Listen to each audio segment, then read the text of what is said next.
দীঘাতে যেমন ৩০০ কোটি টাকা খরচ করে কেউ যদি হিন্দু ভাইদের ধর্মস্থান করে, সরকারি টাকা সবার অধিকার, তাহলে সেই দীঘাতে কেন অন্য আদিবাসী, দলিত, শিখ, পাঞ্জাবি এবং মুসলমানদের ধর্মস্থান হবে না?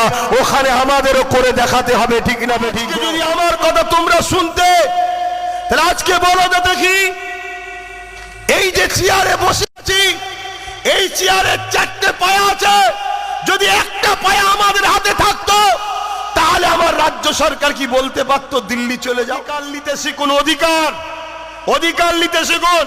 আমি জামা কিনি ট্যাক্স দিই, টুপি কিনি ট্যাক্স দিই, আপনি কাজ কারবার করেন ট্যাক্স দেন। সেই ট্যাক্সের টাকায় ৩০০ কোটি টাকা খরচ করে হিন্দু ভাইদের জন্য তুমি তীর্থভূমি করেছো। সরকার তুমি সবার, সরকারি পয়সায় তো করা উচিত নয়, তারপরেও তুমি করেছো। যখন তুমি সবার সরকার বলছো, তাহলে আমাদেরটা কই? মুসলমানদের 1000 বছরের মসজিদ, 1000 বছরের কবরস্থান, 1000 বছরের ঈদগাহ, 1000 বছরের ঐতিহাসিক স্মৃতিগুলোকে প্রথমে মিটিয়ে দাও। মিটিয়ে দেওয়ার পরে বলবো, তোমরা যদি হাজার হাজার বছর ধরে থাকতে, তোমাদের ধর্মীয় পেহচান। আজ ভাঙড়ের মানুষকে এই কথাকে সামনে রেখে বলে যাচ্ছি, গত 10 বছর আগে বলেছিলাম ওয়াকফ যাচ্ছে, গেছে না যায়নি?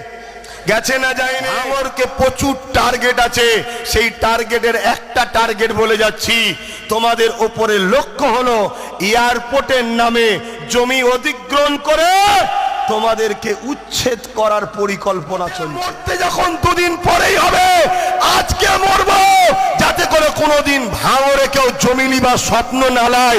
এর জন্য লড়াইয়ের দরকার আছে না নাই? জোরে বল, লড়াইয়ের দরকার আছে না নাই? মসজিদের ইমামদের অনুরোধ করছি, 2 লাইন হলো বলুন ওয়াকফ প্রতি জুম্মায়। ঘুমিয়ে পড়লে হবে না, ঘুমোলে বাবরির মতো চলে যাবে। আর প্রতিটা আলেম উলামা যারা মাইক পান, জলসা করেন, 5 মিনিট হলো ওয়াকফ জাতিকে সজাগ করুন। যত আন্দোলন বাড়বে, দিল্লিতে তার প্রভাব বাড়বে। একদিকে একজন সরকারের পয়সায় 3 কোটি টাকা খরচ করে দীঘাতে হিন্দু ভাইদের ধর্মস্থান করছে না, করে না? 300 কোটি টাকা খরচ করে। অপরদিকে আরেকজন আমাদের ধর্মস্থানগুলোকে ভাঙতে চাইছে। তার মানে কি? মুসলমানদের কোনো ঐতিহাসিক স্মৃতি রাখবো না, প্রমাণ করব ভারতে মুসলমান নতুন নতুন এসেছে, এরা আগে ছিল না, তাই এদেরকে নাগরিকত্ব কেড়ে নেওয়া হবে।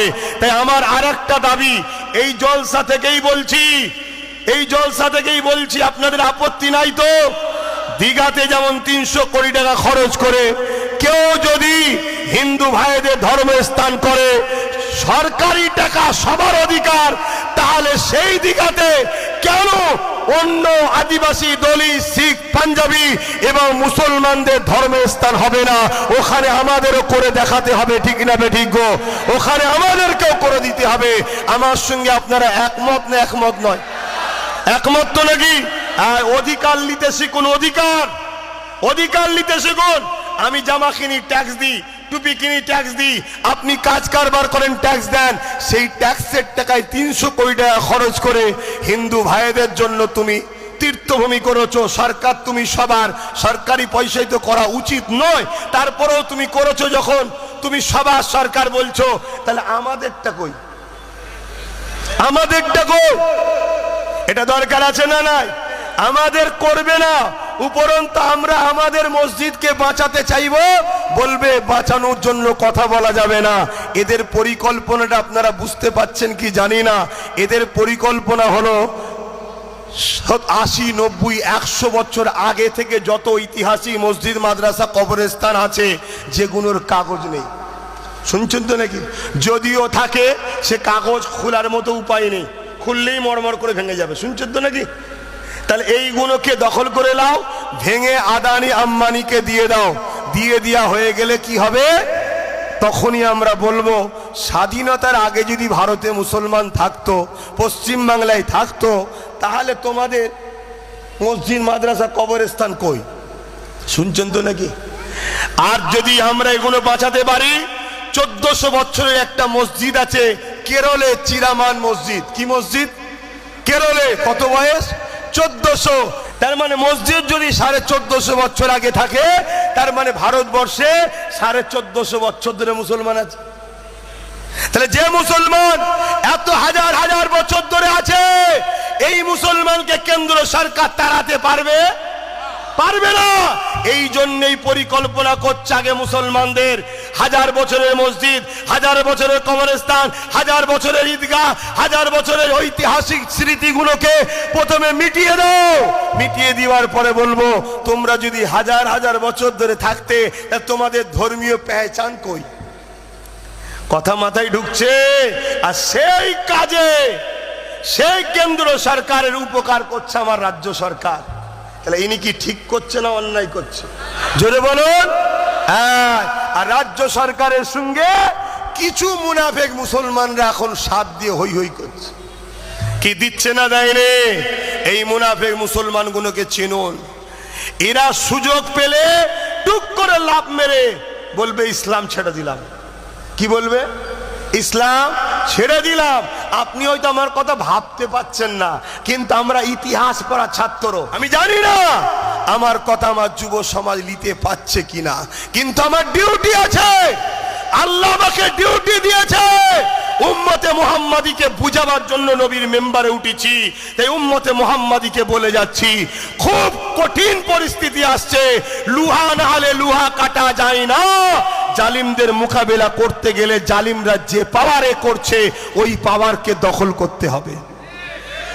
আজকে যদি আমার কথা তোমরা শুনতে, তাহলে আজকে বলো তো দেখি, এই যে চেয়ারে বসে আছি, এই চেয়ারের চারটে পায়া আছে, যদি একটা পায়া আমাদের হাতে থাকতো তাহলে আমার রাজ্য সরকার কি বলতে পারতো দিল্লি চলে যাও?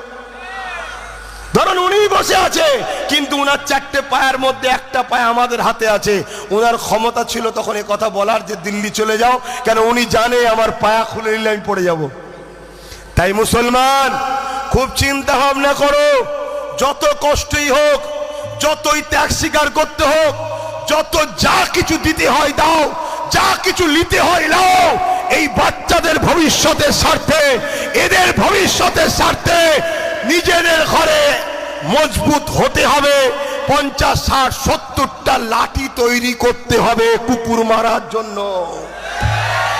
না আগামী দিন বাঁচতে দেবে না এরা। তোমাদেরকে বারবার বলে যাচ্ছি, আমি আব্বাস সিদ্দিকী আমাকে নিয়ে বলছি না, এই যে আমাকে প্রায় কয়েকশো মোটরসাইকেল তকবীর দিয়ে ইস্তেকবাল করতে করতে নিয়ে আসছে। এরা গেলে আমার টেনশন বেশি বেড়ে যায়, কারণ এরা কখন যে কার সঙ্গে তর্ক লেগে যাবে আমি পেরেশানে পড়ে যাব। আমি একা থাকলে আমার বড় শান্তিতে থাকি, কারণ আমার সঙ্গে যে তর্ক করবে আমি তার সাথে করব। আমি এতটুকু জানি, কেউ যদি দুনিয়ার কোনো বেঈমানের পিছনে ঘুরলে, বেঈমান অত্যাচারী যদি তাকে মনে করে যে আমার সেফটির জন্য কিছু দিয়ে রেখেছে, তাহলে আমি তো আমার আল্লাহর দ্বীনের জন্য ঘুরছি। আমার বিশ্বাস আমার আল্লাহ আমার জন্য ফারিস্তা নিযুক্ত করে রেখেছে। আজ ভাঙড়ের মানুষকে এই কথাকে সামনে রেখে বলে যাচ্ছি, গত 10 বছর আগে বলেছিলাম ওয়াকাফ যাচ্ছে, গেছে না যায়নি, গেছে না যায়নি। কিন্তু আজ যদি তোমরা আমার কথাকে বিশ্বাস না করো, আগামী দিন হারে হারে বুঝে নেবে। কি ভাঙড়বাসী শোনো, তোমাদেরকে টার্গেট বহুত দিন থেকে, তোমাদের বুকের ওপর দিয়ে কেটে কেটে খাল হয়, তোমাদেরই বুকের ওপর দিয়ে সবকিছু করার শখ যায়। কেন? তোমরা কারো মুখাপেক্ষী নয়, খাটো, আর তোমাদের জমিন ফসল এত দেয় অন্য জায়গা দেয় না। তোমাদের ফসলের খাদ্য পুরো কলকাতা খেয়ে বেঁচে আছে। তাই এদের ভয় হয় ভাঙড়বাসীরই কখনো দাম বেরিয়ে দেয়, কলকাতার ভিআইপিরা না খেয়ে মরে যাবে। এজন্য ভাঙড়কে প্রচুর টার্গেট আছে। সেই টার্গেটের একটা টার্গেট বলে যাচ্ছি, তোমাদের ওপরে লক্ষ্য হলো এয়ারপোর্টের নামে জমি অধিগ্রহণ করে তোমাদেরকে উচ্ছেদ করার পরিকল্পনা চলছে। আজ এ কথা মিলিয়ে নেবে, রেকর্ড হচ্ছে। তাই যেদিন জমি চলে যাবে, এ ঘর ভাঙবে, বাড়ি ভাঙবে, বাচ্চাদের নিয়ে মায়েদের নিয়ে থাকবে কোথায়? বুলেটের গুলি খেতে হবে, লাঠি খেতে হবে, মার খেতে হবে। ওতে মরতে যখন 2 দিন পরেই হবে, আজকে মরবো যাতে করে কোনোদিন ভাঙড়ে কেউ জমি নিবার স্বপ্ন না নেয়। এর জন্য লড়াইয়ের দরকার আছে না নাই? জোরে বল, লড়াইয়ের দরকার আছে না নাই? তাই বলে গেলাম, যেমন অকাবলে বলেছিলাম, মানুষ আমার কথা সাথ দেয়নি। মনে রাখবে, মানুষটা ছোট হতে পারি বয়সে, কিছু জিনিস আল্লাহর পক্ষ থেকে সাহায্য পায়, আলহামদুলিল্লাহ। এটা পীরের মাশায়েখদের দোয়া। তাই সেদিনও বলেছিলাম যা, আজও তাই ঘটছে, আজও বলে যাচ্ছি, আগামী দিন তাই ঘটবে। তো যাক, সময় যখন আসবে আরো আলোচনা হবে। আমি ওয়াকাব নিয়ে যেটা বলছিলাম, কি ওয়াকাব নিয়ে বলা যাবে না? যাবে না? ওয়াকাব তোমার ধর্ম, ওয়াকাব তোমার ধর্মের একটা পাঠ। তাহলে বলুন, সেই ওয়াকাব নিয়ে প্রত্যেকটা ইমাম, প্রত্যেকটা আলেম, প্রত্যেকটা পীর পীরজাদা 5 মিনিট হলো আলোচনার দরকার আছে না নাই? প্রতিটা মসজিদের ইমামদের অনুরোধ করছি, 2 লাইন হলো বলুন ওয়াকাব নিয়ে প্রতি জুম্মায়। ঘুমিয়ে পড়লে হবে না, ঘুমোলে বাবরির মতো চলে যাবে। আর প্রতিটা আলেম উলামা যারা মাইক পান, জলসা করেন, 5 মিনিট হলো ওয়াকাব নিয়ে জাতিকে সজাগ করুন। যত আন্দোলন বাড়বে দিল্লিতে তার প্রভাব বাড়বে, যত আন্দোলন বাড়বে দিল্লিতে তার চাপ বাড়বে। কৃষকরা যেমন আন্দোলন করে কেন্দ্রের কালা কানুনকে বাতিল করেছিল, আমাদেরকেও আন্দোলন করতে হবে মসজিদ, মাদ্রাসা, কবরস্থান, ঈদগাহকে বাঁচাবার জন্য। না হয় মনে রাখবেন, আগামী দিন আমরা আমাদের কবর দিতে পারবো না, বাধ্য হতে হবে পুড়াতে। 2-4 দিন কষ্ট হবে পোড়াতে, তারপরে অভ্যাস হয়ে যাবে। এদের লক্ষ্য হলো ইসলামকে মুছে দেবো। এদের লক্ষ্য কি? ইসলামকে মুছে দেবো।